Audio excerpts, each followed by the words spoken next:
नमस्कार,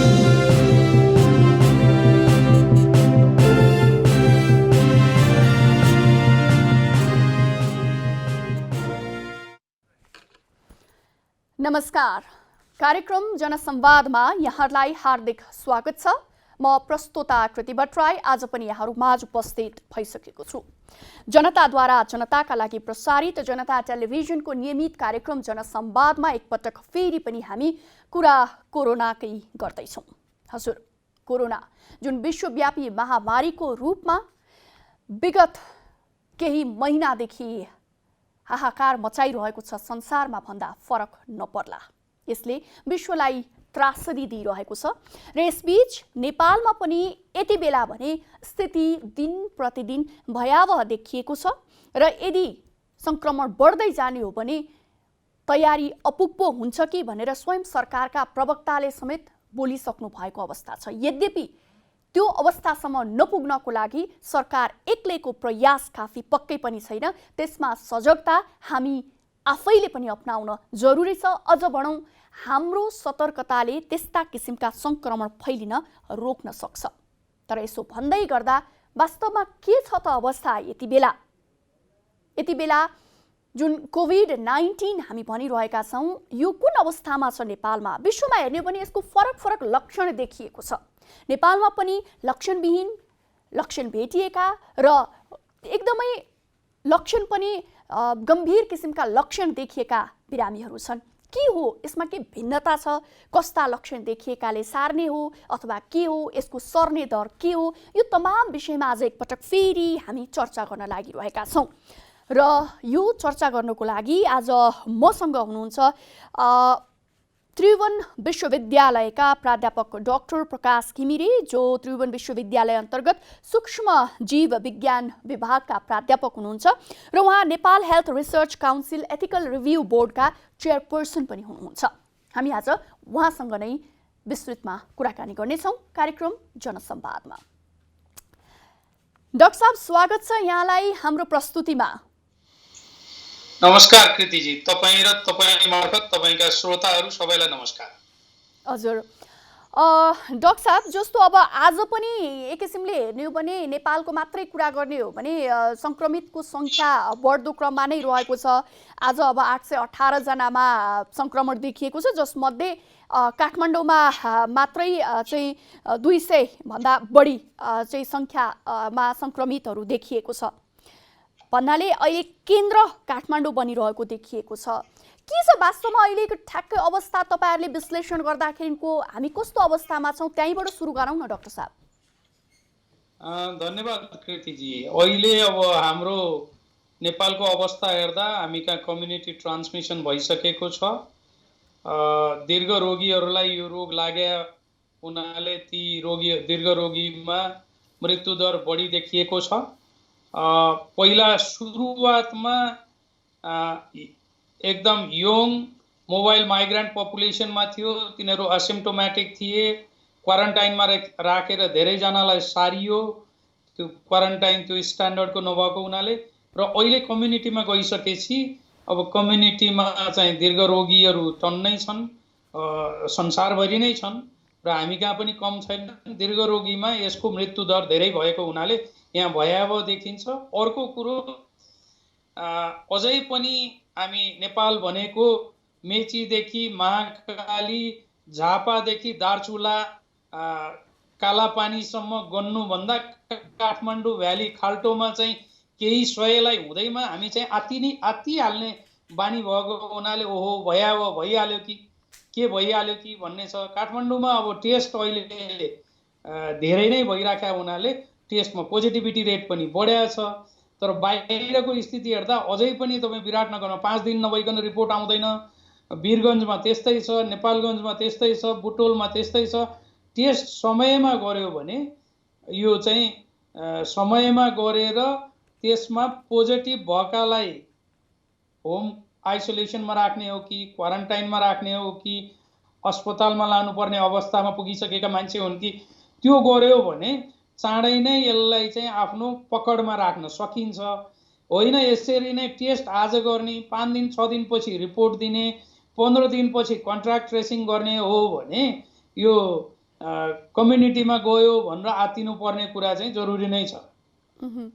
भनेपछि के हो डाक्टर साहब, जस्तो अब आजको कुरा गर्दा पनि हामीले अब उपत्यकाकै कुरा गर्ने हो भने 266 उपत्यकामा अब काठमाडौँमा मात्र 126 जना, त्यसपछि भक्तपुरमा त अब जनसङ्ख्याको हिसाबले पनि सानो छ, त्यहाँको पपुलेसनको कुरा गर्ने हो भने अब त्यहाँ पनि चाहिँ अब बढ्दै गरेको जस्तो तथ्याङ्कले देखाइरहेको छ। त्यसपछि आएर ललितपुरमा देखिएको छ, आजको स्वास्थ्य मन्त्रालयको ब्रिफिङ अनुसार कुरा गर्ने हो भने त्यसपछि पर्सा जिल्ला चाहिँ अत्यधिक सङ्क्रमितमा रहेको छ, किनकि नयाँ केसको हिसाबले कुरा गर्ने हो भने त्यहाँ चाहिँ आज बढी थपिएका छन् 139 जना। अब यो सबै किसिमले हेर्दाखेरि त पूर्वदेखि पश्चिमसम्म नै यसको चाहिँ सङ्क्रमितहरूको सङ्ख्या बढिरहेको अवस्था छ। अब अहिले निषेधाज्ञा पनि छ। अब यो बिचमा यो सङ्क्रमण टेस्ट बढेर भएको हो अथवा चाहिँ अब किनभने तपाईँले भन्नुभए अनुसार टेस्ट मात्र गरेर पनि भएन, अब रिपोर्ट आउनलाई नै 5 दिन 6 दिन लाग्ने अवस्था छ। अझ हाम्रोमा त कतिपयको मृत्यु पश्चात थाहा भएको उदाहरणहरू थुप्रै छ। यसलाई कसरी लिनु भएको छ डाक्टर साहब, यो के हो? यो टेस्ट बढी भएर पोजिटिभ बढी आउने कुरा होइन। सङ्क्रमण समुदायमा गइसकेको र यो अवस्था 6 महिनामा टेस्ट गर्ने ठाउँहरू 1बाट 30वटा भइसकेको छ। सरकारले त्यो चाहिँ गरेकै हो। र त्यो गरे पनि के हो भने आज बिहान 12 बजेभित्र स्याम्पल दिएको कुरा भरे 5-6 बजेभित्र पोजिटिभ हो नेगेटिभ हो थाहा भयो। 5-6 बजेपछि 8-9 बजेसम्म कन्ट्याक्ट ट्रेसिङ गरेर ऊ र उसँग भएका सम्पर्कका मान्छेलाई अलग अलग राखिएन भने 5 दिनपछि दिँदाखेरि त त्यसले 5 गुणा, एक दिनमा एकजनाले 3 जनालाई सार्न सक्छ भने तपाईँ 5 दिनमा चाहिँ 97-98 जनालाई सारिसक्छ। अनि तपाईँ ट्रेसिङ गर्न कहाँ, अब यो म्यान पावर कहाँ? त्यसकारण यो चाहिँ ऱ्यापिड एक्सनमा नगइकन यसलाई युद्ध स्तरमा काम गर्नुपर्छ। नगरेसम्म कम्युनिटीको ट्रान्समिसनले भयावह स्थिति हुन्छ। अरू दीर्घरोगीहरू टन्नै छन्। दीर्घरोगीमा यो गएपछि यसको मृत्युदर बढी छ। अब डाक्टर साहब त्यसो हो भने नि, जस्तो अब यहाँले पनि भन्नुभयो र हामीले पनि अनुभव गरेको कुरा हो कि पहिला हामीले टेस्ट भएन, हामीसँग त्यो टेस्ट गर्ने क्यापासिटी नै छैन भन्ने किसिमले चर्चा गऱ्यौँ। अब सरकारले त्यो किसिमले हेर्ने हो भने टेस्ट गर्नको लागि प्रविधि भित्रै आएको छ, थुप्रै नै छ। अब हरेक प्रदेशमा त्यो सुविधा अहिले आइसकेको छ। अब त्यो हिसाबले हेर्दाखेरि त्यो त द्रुत गतिमा बढ्नुपर्ने हो।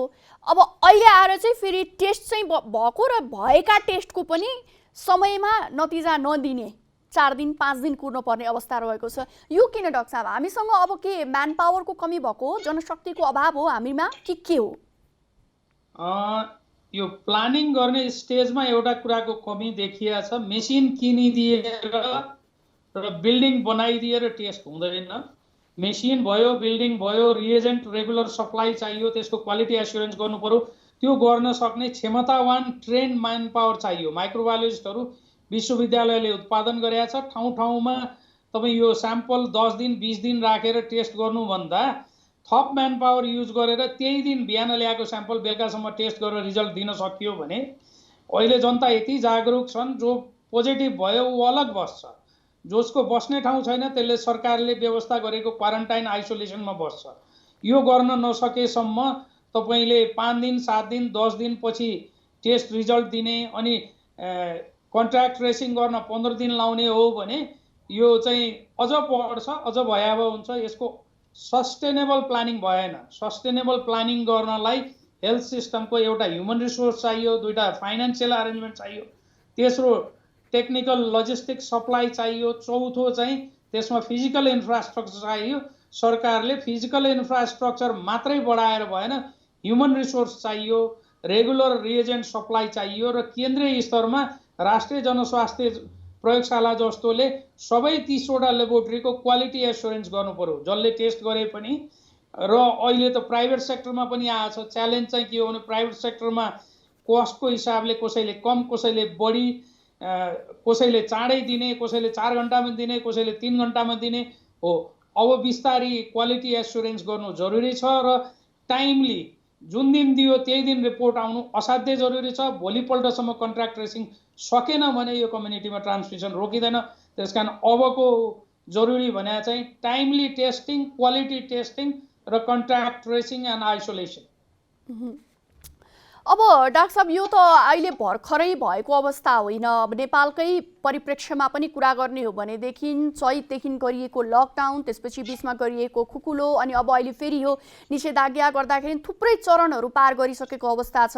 यो चरण भनेको त सरकारले तयारीको लागि पर्याप्त समय पाएको भन्न नमिल्ने हो र त्यो अवस्था होइन र डाक्टर साहब? यसलाई सरकारले पर्याप्त समय पाउँदा पनि त्यो समयमा जुन हिसाबमा जुन तरिकाबाट तयारी भयो, खालि ल्याब एक्सपान्सन गर्दैछ टेस्ट हुन्छ भन्ने भयो, तर ल्याब एक्सपान्सन गरेर त्यो क्वालिटी टेस्टिङको ट्रेन माइक्रोबायोलोजिस्ट ह्युमन रिसोर्सहरू लिइएन। त्यसकारण बिचमा 3000मा झरिसकेका थियो। अहिले फेरि केस लोड बढ्या हुनाले 10,000 11,000सम्म पुगेको छ। एउटा त सस्टेनेबल सिस्टम बनाउनु पर्यो, प्रदेशमा हो, म्युनिसिपालिटीमा हो, मेडिकल कलेजमा हो, प्राइभेट सेक्टरमा हो, त्यो सबैलाई चाहिँ यो सबै हेल्थ सिस्टमको बिल्डिङ ब्लक 6वटा बिल्डिङ ब्लकमा चाहिँ ध्यान दिए भए यो प्रब्लम हुँदैन थियो। अनि लकडाउन चाहिँ एकैचोटि वात्तै खोलियो, अब त केही पनि छैन, नेपालीमा केही पनि हुँदैन भने जस्तो गरेर खोलियो र बोर्डरबाट 5,000 तिरेर मान्छे विभिन्न किसिमका तरकारी, दूध, एम्बुलेन्स विभिन्न मोटरमा चाहिँ काठमाडौँ वात्तै आए। किनभने त्यहाँ बसेर गर्ने केही पनि थिएन। पारीका मान्छे नि आए, वारीका मान्छे पनि आए, उहाँहरूलाई टेस्ट भइएन, आइसोलेसन भएन, क्वारेन्टाइन भएन। पहिला त आफ्नै मान्छे पारीबाट आउँदाखेरि दोष लगाए यिनीहरूले लिएर आउँछन् भनेर। अहिले पारीका मान्छे आउँदाखेरि टेस्ट नगरिकन वीरगञ्जमा, सप्तरीमा, सर्लाहीमा काठमाडौँको ल्याबको टेस्ट रिपोर्ट चाहिँ एभाइलेबल छ। अब विभिन्न प्रकारले मान्छे त्यो बोकेर काठमाडौँ आए। काठमाडौँ आएपछि अहिले यहाँ लोकल ट्रान्समिसन, कोही राखी लाउन आए, कोही तीज मान्न आए। अब यही हिसाबमा जाने हो भने 16 श्राद्धमा अझ बढ्छ। भनेपछि त डाक्टर साहब अब अहिलेको जुन अवस्था छ, अब कतिले चाहिँ यसलाई यो सेकेन्ड फेजको भन्ने किसिमले पनि कुरा गरिरहेको हामी सुन्छौँ।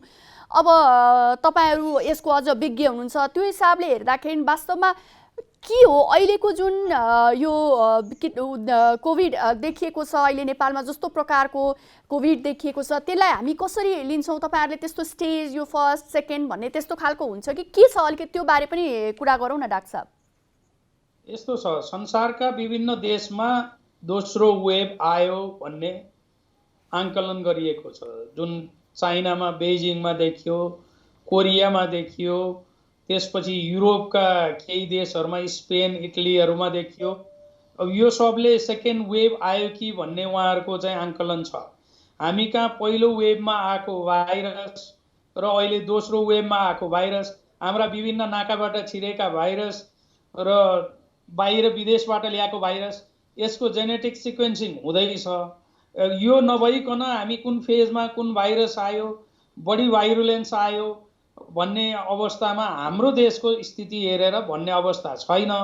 तर संसारमा हेरिराख्दा चाइनामा पनि यो भाइरसको 24वटा किसिमको म्युटेसन भएको भाइरसहरू पत्ता लागिसकेका छन्।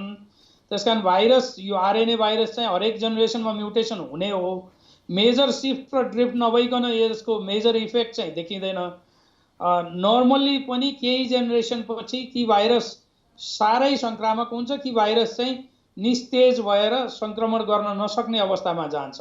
हामीले यो लकडाउन गर्ने, यो निषेधाज्ञा गर्ने, यो भने के हो भने प्रिपरेसन गर्न अरू क्यापासिटी, हस्पिटलको क्यापासिटी, तपाईँको हस्पिटलमा बेड थप्नु पर्यो, आइसोलेसन क्यापासिटी थप्नु पर्यो, भेन्टिलेटर थप्नु पर्यो, अक्सिजन सप्लाई थप्नु पर्यो। अब हस्पिटलका बेडहरू भरिन थालिसकेका छन्। विभिन्न सङ्घ संस्थाले खालि मेरा मेम्बरहरूलाई मात्रै हामी हेर्छौँ, सरकारले हेरेन भन्ने स्थिति आयो भने यो विकराल अवस्था हुन्छ। त्यसकारण मेरो सरकारलाई रिक्वेस्ट के हो भने यो निषेधाज्ञाको अवसरमा आइसोलेसन, क्वारेन्टाइन, भेन्टिलेटर र स्वास्थ्यकर्मी, ट्रेन स्वास्थ्यकर्मी, जस्तो जलेश्वर अस्पतालमा भेन्टिलेटर छ, भेन्टिलेटर चलाउने मान्छे छैन। अन्य कुनै अस्पतालमा पनि आइसोलेसनको ऊ छ, त्यहाँ चाहिँ सङ्क्रामक रोग विशेषज्ञ छैन। काठमाडौँमा विशेषज्ञ छन्, तर विशेषज्ञले 5 जना 10 जना हेरेर त्यही अस्पतालमा खुम्चिनु परेको छ। एकै ठाउँमा 500 बेडको, 1000 बेडको, जस्तो काठमाडौँमा तपाईँको त्रिपुरेश्वरमा परराष्ट्रको एउटा बिल्डिङ बनाएको छ, भर्खरै सकिया छ। महाकालमा आर्मीको ठुलो बिल्डिङ 10-11 तलाको केही वर्षदेखि नर्सिङ कलेज चलेर बसेको छ। ती बगलमा चाहिँ वीर अस्पताल छ, त्यहाँ चाहिँ संक्रामक रोग विशेषज्ञ हुनुहुन्छ, त्यहाँ एनेस्थेसियोलोजिस्टहरू हुनुहुन्छ। त्यो चाहिँ आइसोलेसन र तपाईँको आइसियु फेसिलिटी एकै ठाउँमा बनाइदिन सक्यो भने अरू जनरल हस्पिटलमा अरू बिरामीले सेवा सुविधा पाउँथे। कोभिड भएका मान्छे जतिलाई एक ठाउँमा कन्सन्ट्रेट गर्यो भने थोरै विशेषज्ञले धेरैले सुविधा पाउँथे। योतिर सरकार लाग्नु जरुरी देख्छु म। डाक्टर साहब, अघि जस्तो हामी यो टेस्टको पनि कुरा गरिराखेका थियौँ। अब टेस्टको कुरा गर्दाखेरि पनि अब यहाँ त अब 2 दिन 3 दिन 5 दिनसम्म पनि रिपोर्ट अथवा हप्ता दिनसम्म कुर्नु परेको अवस्था पनि देखिएको छ र रिपोर्टहरू पाइल अप भएर रहने अथवा टेस्ट नै पाइल अप भएर रहँदाखेरि पनि भ्यालिडिटीको क्वेसन त त्यहाँ पनि आउँछ होला नि, होइन डाक्टर साहब? हो, धेरै दिनसम्म त्यो स्याम्पल, त्यो भिटिएम सन्जेलसम्म उसले भिटिएमले भाइरस रिटेन गर्न सक्छ। तर त्यसको स्टोरेज कन्डिसन मैले थाहा पाएसम्म 20-25 हजार थान चाहिँ स्टोरेजमा छन्। अब 7 दिन 10 दिन नभई पालो आउँदैन। विराटनगरमै भनियो भने 5 दिन नभइकन त्यहीँका डाक्टरहरूले रिपोर्ट पाउँदैनन्। यो अवस्थालाई जुन दिन स्याम्पल दियो त्यही दिन बेलुकासम्म टेस्ट रिपोर्ट दिने अवस्था नआएसम्म यो सङ्क्रमण चाहिँ समुदायमा फैलिन्छ। किनभने मै आफैको टेस्ट गरेँ भने पनि मैले रिपोर्ट नपाउन्जेल त म बाहिर जाने भएँ, अरूलाई सार्न सक्ने भएँ। म आश्रित कम्तीमा 5 जनालाई सार्छु, त्यसपछि मैले अर्को मिटिङमा गएँ भने 25 जनालाई सार्न सक्ने भएँ। किनभने म मार्फत कम्तीमा 3 जनालाई सर्छ, 3 जनाले अरू 3 जनालाई गर्दै गर्दै जाँदा सङ्क्रमण झन् फैलिन्छ। त्यसकारण सबैभन्दा के हो भने सस्टेनेबल टेस्टको रिपोर्ट त्यही दिन आउनु पर्यो। कन्ट्र्याक्ट टेस्टिङ सकिन्छ त्यही दिन, नभए पनि भोलिपल्टभित्र गरिसक्नु पर्यो। त्यसले गर्दाखेरि सङ्क्रमण चाहिँ अझ फैलिनबाट रोकिन्छ। सङ्क्रमण जब फैलिनबाट रोकिन्छ त्यसमा बढी सिरियस हुने बिरामी कम हुन्छन्, हस्पिटलको बेड अकुपेन्सी कम हुन्छ, सरकारलाई रेमडेसिभिर जस्ता महँगा औषधिको सहयोग गर्ने पर्ने अवस्था कम आउँछ, जनता धेरै बाँच्छन्। जनता धेरै बाँचे भने सरकारलाई जहिले पनि शुभकामना दिन्छ। डाक्टर साहब, अब यो कुराहरू गरिरहँदाखेरि नि जस्तो मैले अघि सुरुवातमा पनि भनेको थिएँ, सरकारको प्रयास त आफ्नो ठाउँमा छ, हामी जनता पनि आफ्नो ठाउँमा सजग हुनुपर्ने अवस्था छ। धेरै कुरामा सजगता अपनाउँदै पनि जस्तो काठमाडौँकै अहिले पछिल्लो समय आएको एउटा केसको कुरा गर्ने हो भने अब चाडबाड आयो, चाडबाड पर्वमा पिसिआर टेस्ट दिएर घरमा चाहिँ भोज बतेर गर्दाखेरि सङ्क्रमण चाहिँ फैलिएको अथवा फैलिएको हुनसक्ने भनेर टोलै सिल गर्नुपर्ने अवस्था पनि काठमाडौँमा देखियो भन्दाखेरि यसले त के देखायो भन्दा कहीँ न कहीँ हामी जनतामा पनि चुक छ। हामीले पनि आफ्नो काम चाहिँ के हो भन्ने कुरापट्टि हामीले ध्यान दिन नसक्या हो, अथवा सरकारले त्यो किसिमले राम्रोसँग काउन्सिलिङ पनि जरुरी हुन्छ नि त। जस्तो पिसिआर तपाईँले भन्नुभयो, पिसिआर दिएपछि नजाने, यस्ता कुराहरू यदि त्यसमा पनि काउन्सिलिङ गर्ने, सरकारले जानकारी गराउने हो, त्यस्तो किसिमको व्यवस्था हुने हो भने सायद यस्ता त्रुटिहरू हुन्थेनन् कि? त्यसमा के छ डाक्टर साहब तपाईँको भनाइ? अब यस्तो छ, हाम्रो चाहिँ धेरै कुरा कर्मकाण्डीमा छौँ हामी अहिले पनि। हरेक दिन वक्तव्य सरकारको आउँछ, यति केस भए, यो ठाउँबाट आए, तर कुन जिल्लामा कुन ओडामा कसरी आए भनेर हामीले पत्र पत्रिकालाई बेलुकासम्म बसेर हेर्नुपर्छ हाम्रो टोलमा आए कि आएन भनेर भन्नलाई। म चाहिँ के भन्छु भने सरकारले यी कुराहरू, तपाईँले भनेका कुराहरू, एउटा त जनचेतनाका कुराहरू खालि एसएमएस मात्र भनेर भएन। के हो एसएमएस, कसरी गर्नुपर्छ, नगरे के हुन्छ, यसमा पब्लिक फिगरहरूलाई युज गर्नु पर्यो, नम्बर 1। दोस्रो कुरो, जनतालाई यो लेभलसम्म बुझाउनु पर्यो कि मैले गर्दा नै सर्ने हो र मैले गर्दा नै मलाई रिस्क छ र मेरा परिवारका वृद्ध, बालक र दीर्घरोगी भएका मान्छेलाई बढी सताउँछ, जसको कारणले म त्यसको कल्प्रेट हुन्छु। त्यसले गर्दाखेरि समाजमा चाहिँ मैले धेरैलाई सपोर्ट गर्न सक्दिनँ भन्ने हो। त्यो क्लियरली जसरी हाम्रा छिमेकी देशहरूमा पब्लिक फिगरहरूलाई ल्याएर यो कुराहरू गर्ने गरिन्छ। विभिन्न तपाईँको खोपको सन्दर्भमा पनि तपाईँलाई याद होला, पोलियोको सन्दर्भमा, अरूको सन्दर्भमा हामी कहाँ पनि पब्लिक फिगरहरूलाई किन यो एसएमएस गर्नु जरुरी छ, नगरे के हुन्छ भन्ने एउटा जनचेतना जगाउनु जरुरी छ।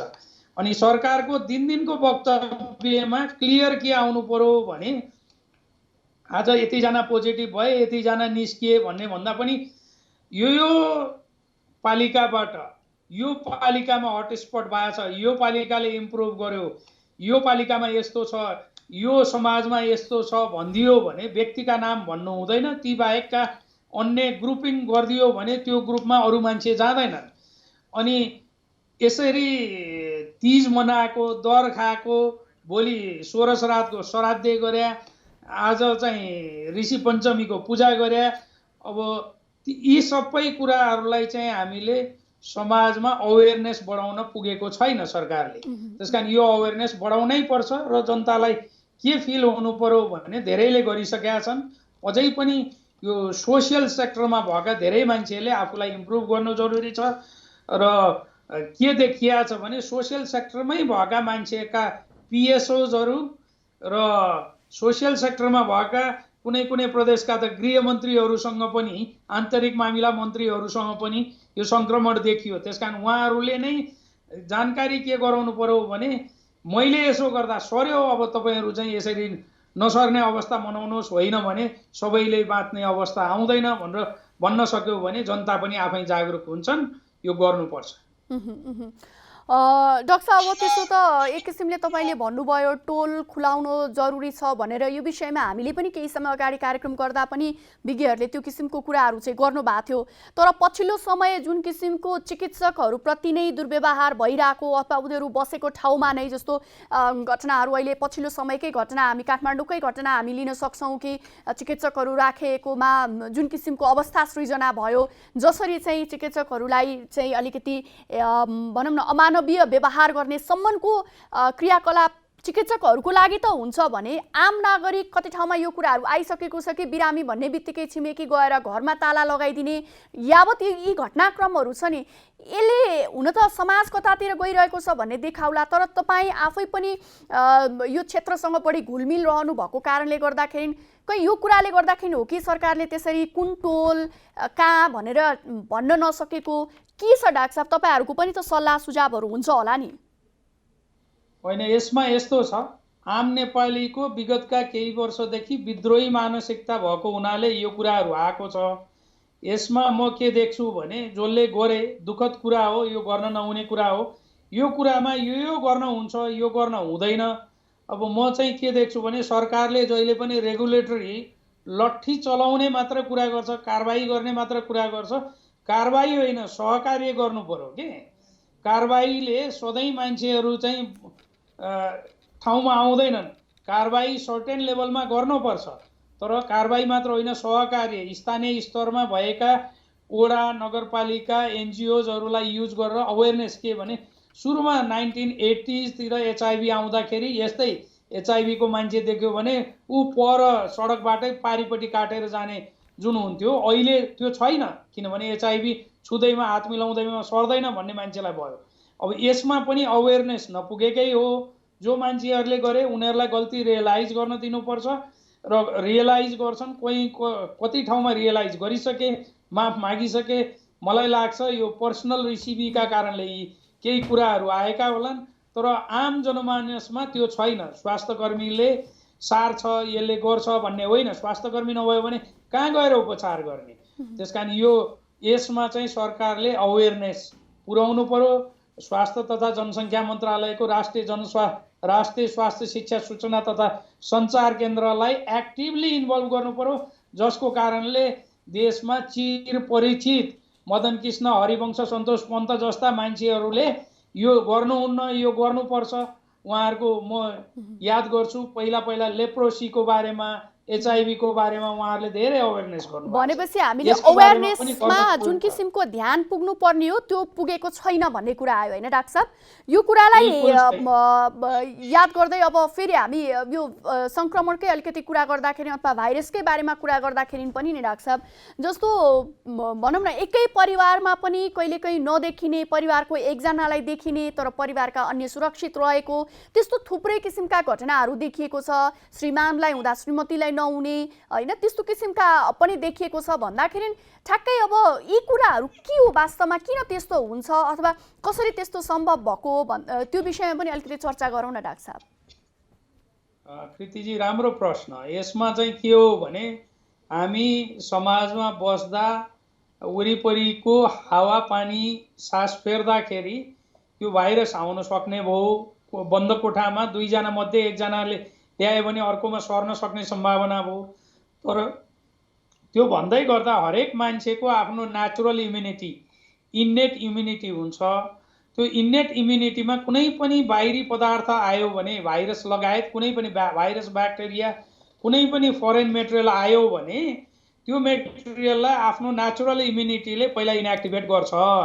त्यो इनएक्टिभेट गर्नेमा एमके सेल्सहरू, साइटोकाइन्सहरू, कम्प्लिमेन्ट सिस्टम, यो सबैले भाइरसलाई इनएक्टिभेट गर्छ। तर त्यो भन्दै गर्दा सँगै जन्मेका जुम्लिया बच्चामा पनि 2टा मध्ये एउटामा चाहिँ संक्रमण हुन सक्छ, अर्कोमा नहुन सक्छ। किनभने इम्युनिटी भने हरेक मान्छेको फरक फरक लेभलमा हुन्छ। त्यसकारण श्रीमानलाई इन्फेक्सन हुने, श्रीमतीलाई नहुने, श्रीमतीलाई हुने, श्रीमानलाई नहुने, बाउलाई हुने, छोरालाई नहुने, छोरालाई हुने, बाउलाई नहुने, यो हुन सक्छ। यो नेचुरल हो र आफ्नो व्यक्तिको नेचुरल इम्युन सिस्टमले डिटरमाइन गर्ने हो। हाम्रो जस्तो देशमा हरेक वर्ष हरेक महिना हामी यी सबै प्यारामिटरको इन्भेस्टिगेसन गराउँदैनौँ। नगराएको हुनाले कोषमा अन्डरलाइन कन्डिसन छ, कसलाई के भइरहेछ त्यो रोग नलागिकन थाहा नहुने भएको हुनाले यो सबैबाट बच्नु नै जरुरी देखिन्छ। अब डाक्टर साहब, जस्तो यही टेस्टकै सवालमा अहिले त अब पिसिआरमै हामी रिलाइ गरिरहेछौँ धेरै जसो अवस्थामा, र डाक्टर साहबले नि भनेअनुसार अहिलेसम्म आएका प्रविधिमध्ये पिसिआर चाहिँ सुरक्षित हो अथवा पिसिआरको रिजल्ट चाहिँ कमसेकम एउटा ट्रस्टवर्दी छ भन्ने किसिमले हामीले यो कुरा गरिरहेको यो अवस्थामा पनि डाक्टर साहब, जस्तो पिसिआर नै आउँदाखेरि पनि हामीले भाइरस लोड कति छ भनेर त्यो खालको टेस्ट अहिले गरिएको छ कि छैन? किनभने त्यसको आधारमा लोड जति छ, जति बढी छ, त्यो अनुसार चाहिँ सर्ने नसर्ने, अरूको लागि कतिको हानिकारक भनौँ न संक्रमण सार्न सक्ने क्यापासिटी त्यसले पनि डायग्नोसिस गर्छ भन्ने कुरा पनि आएको छ। के हो त्यो बारे पनि जानकारी गराउनु न। हाम्रोमा त्यसरी गरिया छ कि छैन टेस्ट?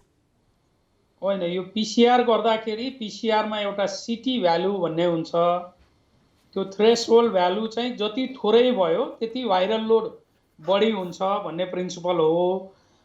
हालसालै भएको इन्डियामा एउटा पब्लिकेसन आएको छ, मेटा एनालाइसिस गर्दाखेरि विभिन्न स्टडी 7वटा 8वटा स्टडीमा सिटी भ्यालु जति थोरैमा भने भाइरल लोड जति धेरै भयो त्यो मान्छेमा सिभिरिटी धेरै हुन सक्ने सम्भावना देखिएको छ। तर यसका पब्लिकेसनहरू धेरै थोरै छन्। अहिले आएको अन्डरस्ट्यान्डिङमा चाहिँ जति सिटी भ्यालु कम भयो भने, जति भाइरल लोड बढी भयो त्यो मान्छेमा सिभिरिटी बढी हुन सक्ने सम्भावना देखिएको छ। अब डाक्टर साहब, त्यसो भए हामी अब लगभग अन्ततिर पनि आइसकेका छौँ र अन्तमा नि अब उपचारकै कुराहरू आउँछन्। विश्वमा अहिले थुप्रै भ्याक्सिनहरू पनि टेस्टको क्रममा रहेका छन्, जसमध्ये तेस्रो चरणमा पनि केही भ्याक्सिनहरू पुगिसकेको भन्ने कुराहरू आएको छ र कति देशले त अब बुक गर्न थालिसकेको, होइन, त्यो चाहिँ आफ्नो जनताको सुरक्षाको लागि त्यो कुराहरू आइसकेको छ। नेपालमा त्यो तयारी के देख्नु भएको छ डाक्टर साहब? के छ त्यो बारेमा पनि अलिकति चर्चा गरौँ न। नेपालमा भन्दा पनि अहिले विश्वमा 231वटा भ्याक्सिन एजेन्टमा काम भइराखेकोमा 6वटा भ्याक्सिन एजेन्ट फेज 3 क्लिनिकल ट्रायलमा पुगेका छन्। आशा गरौँ आगामी 6 महिनाभित्र यी मध्ये कुनै एउटा भ्याक्सिन सक्सेस भएर अथवा 6वटा भ्याक्सिन सक्सेस भएर इफिकेसी चाहिँ राम्रो मेन्टेन गरेर भने प्रभावकारिता, यो फेज 1 भने सुरक्षित, फेज 2 भने इम्युनोजेनेसिटिक प्रतिरोधी क्षमता छ कि छैन भन्ने, फेज 3 भने चाहिँ प्रभावकारिता। फेज 1 र 2 पार गरिसके 6वटा एजेन्टले भने सुरक्षित छ, यो दिन सकिन्छ भन्ने भयो। फेज 2 भने चाहिँ तपाईँको यो इम्युनोजेनिक छ, यो लगाएपछि मान्छेमा प्रतिरोधी क्षमता बढ्छ भन्ने भयो। तर त्यो प्रतिरोधले भाइरसलाई कति चाँडै मार्छ, कति लामो समयसम्म मार्छ, कतिसम्म यो रहन्छ भन्ने चाहिँ यो फेज 3 ट्रायल भइराखेको छ। अब यसको रिजल्ट 6वटाको आएपछि 6 महिनाभित्र आउन सक्छ। विश्वका केही देशहरूले आफ्ना जनता, पर्टिकुलरली फ्रन्ट लाइनमा आउने स्वास्थ्य कर्मीहरू, सुरक्षाकर्मीहरू, सफाई कर्मचारीहरू र दीर्घरोगीहरू, यसलाई प्रायोरिटी गर्नु जरुरी छ। इक्विटेबल डिस्ट्रिब्युसन हुनु जरुरी छ। केही देशहरूले तिनीहरूलाई दिनलाई तपाईँको भ्याक्सिन सफल भयो भने म तपाईँबाट यति भ्याक्सिन लिन्छु भनेर बुकिङ गरेको समाचार यदाकदा आइराखेको छ। WHO ले पनि यो 6वटा मध्ये कुन भ्याक्सिन चाहिँ सक्सेस चाँडै आउँछ, यसलाई कसरी इक्विटेबल डिस्ट्रिब्युसन थर्ड वर्ल्डसम्म पुर्याउँ, लो मिडल इन्कमसम्म पुर्याउँ, सबैलाई चाहिँ बचाउन सकिन्छ भन्ने कोसिस गरिराखेको छ। यसै सन्दर्भमा हालसालै प्राप्त जानकारी अनुसार भारतको सेरम इन्स्टिच्युटसँग बेलायतको अक्सफोर्ड युनिभर्सिटीवाला भ्याक्सिन भारतको सेरम इन्स्टिच्युटले प्रोडक्सन गर्दा भारतले बङ्गलादेश र मालदिप्स भुटानलाई चाहिँ हामी उपलब्ध गराउँछौँ भन्ने खालका समाचारहरू आइराखेको छ। हाम्रो सरकारसँग रिक्वेस्ट के हो भने हाम्रा फ्रन्टलाइन करिब 3 लाख स्वास्थ्य कर्मीहरू, 1 लाख आर्मी, 1 लाख पुलिस, यो सबै गर्दाखेरि करिब 10 लाख भयो भने फ्रन्ट रनर्समा हुनसक्छ, जो चाहिँ सुपर स्प्रेडर हुनसक्छ। इटालीको जस्तो एकजनाबाट सयौं हजारौंबाट जान सक्छ। यो गर्दै गरेर फेज वाइज 3 करोडमा जान सकिन्छ। यो किसिमकोमा सरकार अगाडि बढ्नुपर्ने जरुरी छ।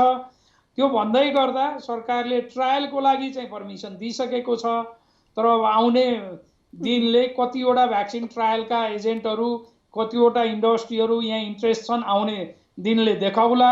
तर यो बीचमा हामीले पनि हाम्रा जनतालाई बचाउन सरकारले फेज वाइज कति लिने हो, कुन सँग लिने हो, कसरी लिने हो, कसरी बचाउने हो, यो प्लानिङ स्टेजमा गर्नु जरुरी छ। म यसको लागि स्वास्थ्य मन्त्रालय र क्याबिनेटलाई, CCMC क्याबिनेटलाई अनुरोध के गर्छु भने हामी फेज वाइज प्लानिङ गरौँ र कमसे कम फ्रन्ट रनर्स, हेल्थ वर्कर्स, स्वास्थ्य कर्मी, सुरक्षा कर्मी, सफाई कर्मी, दूध, तरकारी, पानी, यसलाई भयो भने सुपर स्प्रेडर्स नहोलान् र अरूलाई संक्रमण नसर्ला। धेरै धन्यवाद डाक्टर साहब यहाँको समयको लागि। कार्यक्रम जनसंवादमा आज हामीले कुराकानी गर्यौं प्राध्यापक डाक्टर प्रकाश घिमिरेसँग। त्रिभुवन विश्वविद्यालय अन्तर्गत सूक्ष्मजीव विज्ञान विभागका प्राध्यापक हुनुहुन्छ उहाँ, र कोरोनाका सन्दर्भमा अहिलेको अवस्थाको बारेमा केही चर्चा गर्ने कोसिस गर्यौं।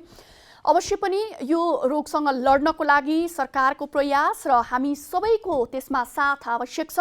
सतर्कता अपनाऊ, किनभने समयमा सतर्कता नै हो जीवन रक्षाको अब्बल उपाय। यही भन्दै आजको लागि प्रस्तुति कार्यक्रम जनसंवादबाट म प्रस्तोता कृति भट्टराई पनि आज्ञा चाहन्छु। नमस्कार।